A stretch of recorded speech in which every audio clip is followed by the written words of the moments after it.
Next chapter है आपका fourth chapter materials, metal and non metals. Different प्रकार के मटेरियल्स जिसमें मेटल्स और नॉन मेटल्स आते हैं, धातु और अधातु। You are familiar with a number of materials like iron, aluminium, copper etcetera. आप लोगों डिफरेंट टाइप के मटेरियल जिनको आप जानते हैं, iron, aluminium, copper, sulphur. Some materials have been given in table, कुछ मटेरियल इस टेबल में दिए हुए हैं।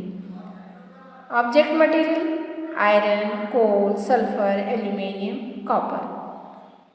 चार्ट को कंप्लीट करना है आपको कि ये मटेरियल देखने में शाइनिंग होता है, अपीयरेंस इसका क्या है, शाइनिंग है, डल है, ये वेरी हार्ड है कि हार्ड नहीं है, इनकी हार्डनेस कैसी है ये बताना है। में से मैंने कुछ को आपको करके दिया हुआ है। आयरन देखने में कैसे दिखाई देता है, शाइनी दिखाई दे रहा है। वेरी हार्ड, हार्डनेस कैसी होती है इसकी, बहुत ज़्यादा हार्ड होता है। कोल कैसे दिखाई देता है, डल दिखाई देता है, और ये नॉट वेरी हार्ड। ऐसे ही आपको बताना है सल्फर, एल्यूमिनियम और कॉपर। पर चार्ट को कंप्लीट कर लेना। Can you name the material which are metals.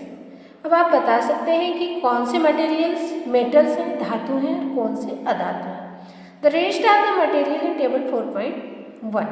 इसमें आपको बताना है कि कौन से मेटल भी हैं और नॉन मेटल हैं। Are non metals, metal can be distinguished from non metals. धातु और अधातु को एक दूसरे से अलग पहचाना जा सकता है on the basis of their physical and chemical property, उनके भौतिक और रासायनिक गुणों के आधार पर।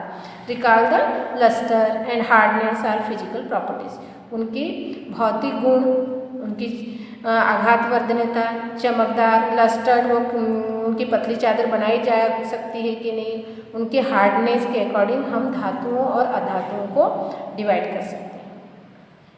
Physical properties of metal and non metal, metal और नॉन मेटल की जो फिजिकल प्रॉपर्टीज होती है, वो भौतिक गुण। Have you ever seen a blacksmith beating an iron piece or an article made up of iron. आपने ब्लैक स्मिथ लोहार को आयरन पीस पे उससे डिफरेंट टाइप के आर्टिकल बनाते हुए देखा है, like a spade, saw, axe. Do you find a change in the shape of this articles. और हम देखते हैं कि आयरन जिस शेप में होता है, जब से आर्टिकल बनाया जाता है तो वो दूसरे शेप में दिखाई देने लगता है। Would you expect similar change if we try to beat a piece of coal. और वैसे ही अगर हमने कोल को उसके पीसेस में कन्वर्ट किया तो बहुत कम चेंजेस आता है, बस उसके पीसों का साइज बस चेंज होता है। ये एक्टिविटीज़ है कि take a small iron nail, एक छोटा सा लोहे का टुकड़ा ले लीजिए, किल ले लीजिए, एक कोल पीस, एक कोल का पीस लेना है, ये पीस आप थिक एल्यूमिनियम वायर, और एक पतला एल्यूमिनियम का वायर लेना है, एंड अ पेंसिल लीड, और एक पेंसिल लीड लेना है आपको, जो किससे बनी होती है, ग्रेफाइट से बनी होती है। Beat the iron nail, iron nail को बीट करिए विथ अ हैमर की सहायता से, हथौड़ी की सहायता से उसको आप बीट करिए, तोड़िए। ट्राई टू हीट हार्ड, जब अपन उसके ऊपर हीट करते हैं हथौड़ी से तो वो कैसा सब्सटेंस है, हार्ड है, वो बीटिंग नहीं करता, टूटता नहीं है। Beating an iron nail with hammer, hammer से जब आयरन नेल को बीटिंग किया जा रहा है तो। The aluminium wire also, then repeat the same kind of treatment on the coal piece and pencil. वैसे ही आप कोल और पेंसिल के ऊपर ट्रीट करिए, उसके ऊपर भी बीटिंग करिए। Record your observation in table 4.2, और आपने जो किया उसका रिकॉर्ड इस 4.2 वाले टेबल में लिखिए। Iron nail change in shape, flattens, breaks into pieces. Change shape तो चेंज हो सकता है, बट वो छोटे छोटे पार्ट में टूटेगा क्या, नहीं टूटेगा। कोल पीस क्या हो जाएगा, ब्रेक्स इनटू पीसेस।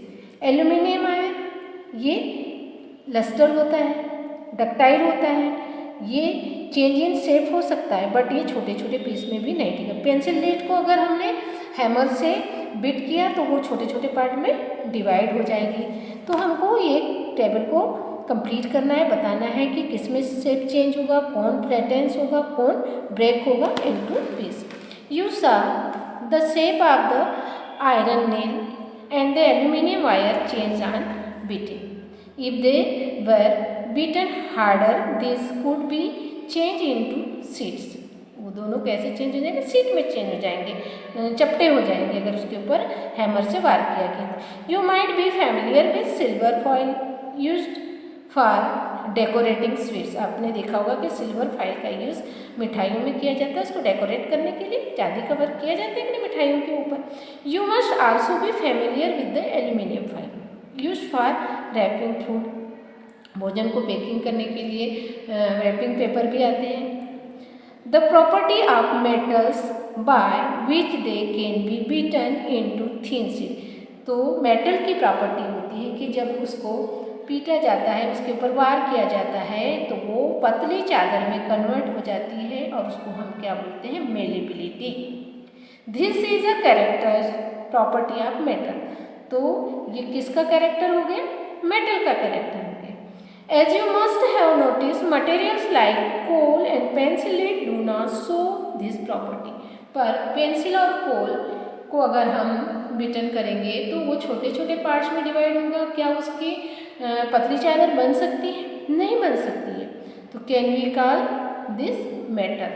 तो इस प्रकार हम इनको मेटल्स और नॉन मेटल की प्रॉपर्टी को शो कर सकते हैं। Can you hold a hard metallic pen which is without a plastic or a wooden handle and not get hurt?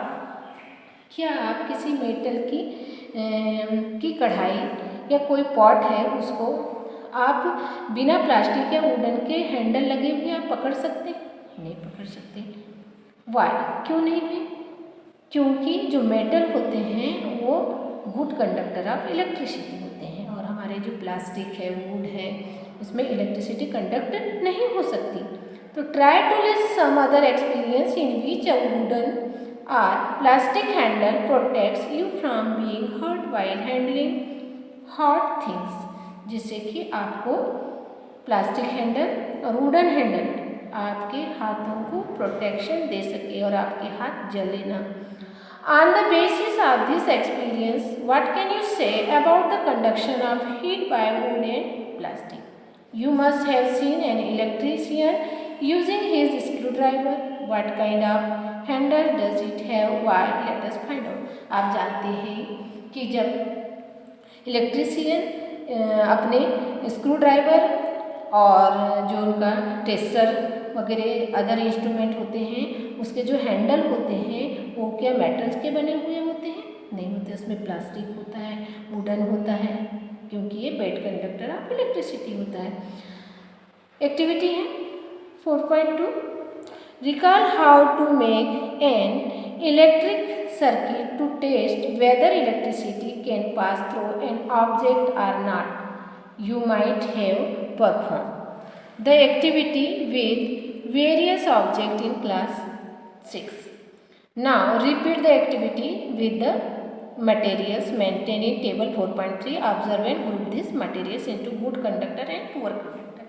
आपने 6th क्लास में पढ़ा है कि कौन सी चीज़ें गुड कंडक्टर ऑफ इलेक्ट्रिसिटी होती है, कौन सी पुअर कंडक्टर ऑफ इलेक्ट्रिसिटी होती है। Electrical conductivity of metals, metal की electrical conductivity. Iron rod, nail, ये क्या होते हैं? Good conductor of electricity. Sulphur poor conductor, coal piece, copper wire, ये भी गुड कंडक्टर ऑफ इलेक्ट्रिसिटी होते हैं। तो ये आपको टेबल कंप्लीट करना है। You observe that iron rod, nail and copper wire are good conductor. इसमें इलेक्ट्रिसिटी इजीली प्रवाहित हो सकती है। While roll sulphur piece and coal piece are poor conductor, और ये क्या होते हैं? पुअर कंडक्टर्स होते हैं। Oh the meaning of recalling और experience and then of these activities was to show that metals are good conductor of heat and electricity. We learned this in class 6. हमने class 6 में ही पढ़ लिया है कि जो मेटल्स होते हैं वो गुड कंडक्टर ऑफ इलेक्ट्रिसिटी होते हैं। ये भी एक मेटल की प्रॉपर्टी हुई। Where do you find the use of aluminium and copper wires? Do you find the use of aluminium and copper wires? Have you seen wires of coal? Definitely not.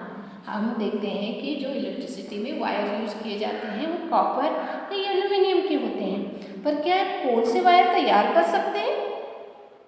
Definitely no.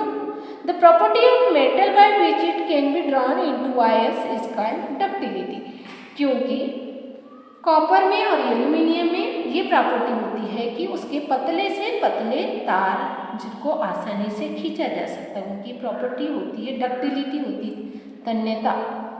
Have you ever notice the difference in sound on draping on iron sheet plate, a metal coin and a piece of coal on the floor? If not, you can try it now. आप देखते हैं कि different type के metal अगर floor पे गिरा दिए जाते हैं या गिरते हैं तो उनके साउंड्स आते हैं। मेटल का साउंड, कॉपर का साउंड सुनाई देता है, कॉइन का साउंड सुनाई देता है। पर आप अगर कोल के पीस को फ्लोर पे गिराएंगे तो क्या उसकी आवाज़ आती है? Do you note any difference in the sound produce? तो साउंड प्रोड्यूस में भी मेटल्स और कोल में डिफरेंस होता है। तो मेटल क्या करते हैं? साउंड प्रोड्यूस कर रहे हैं और नॉन मेटल साउंड प्रोड्यूस नहीं कर